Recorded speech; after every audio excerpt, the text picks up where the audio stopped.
দর্শক, চলমান গ্যাস সংকটের খবর জানাতে গাজীপুর থেকে আমাদের সাথে যুক্ত হচ্ছেন রফিকুল ইসলাম। রফিক, সার্বিক পরিস্থিতি জানাবেন।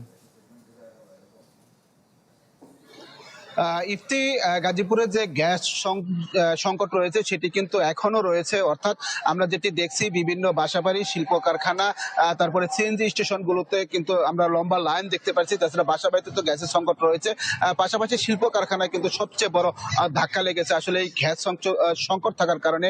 আমরা বিভিন্ন শিল্প কারখানার যারা ম্যানেজার রয়েছে, মালিক রয়েছে, তাদের সাথে কথা বলেছি। তারা যেটি বলছেন, এই গ্যাস সংকট থাকার কারণে কিন্তু তাদের উৎপাদন অর্ধেকে নেমে গিয়েছে এবং অর্ধেকে নামার কারণে তাদের সবচেয়ে বড় সমস্যা পড়তে হচ্ছে। যদি সময় মতো তারা শিপমেন্ট করতে না পারে, তাহলে শ্রমিকদের যে স্যালারি রয়েছে, সেই স্যালারি নিয়ে তাদের একটু দুশ্চিন্তা রয়েছে, সেটি তারা দাবি করেছেন। নগদ নিয়ে এলো হার না মানা হার অফার। সর্বনিম্ন 10,000 টাকা রেমিটেন্স নগদে পাঠালে থাকছে স্বর্ণের হার জেতার সুযোগ।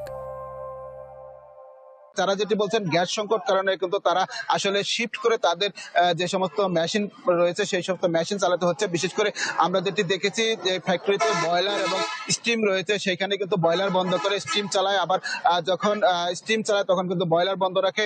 এইভাবে কিন্তু আসলে শেয়ার করে তারা এই শিল্প কারখানা সচল রেখেছে। কিন্তু এভাবে কতদিন চলবে, সেই প্রশ্ন আসলে তাদের। যদি এর প্রেক্ষিতে তিতাস কর্তৃপক্ষ বলছেন, যেহেতু এলএনজি সংকট দেখা দিয়েছে এবং এলএনজি সংকট থাকার কারণে এই সমস্ত গ্যাসের সংকট দেখা দিয়েছে, তবে সেটি হয়তো আগামী সপ্তাহে নাগাদ স্বাভাবিক হতে পারে, সেইটি তারা আসলে আশ্বস্ত করেছেন। আর বিভিন্ন আমরা সিএনজি স্টেশনগুলোতে ঘুরে দেখেছি, গাজীপুরে যে সমস্ত সিএনজি স্টেশন রয়েছে সবগুলো সিএনজি স্টেশনে কিন্তু লম্বা লাইন রয়েছে।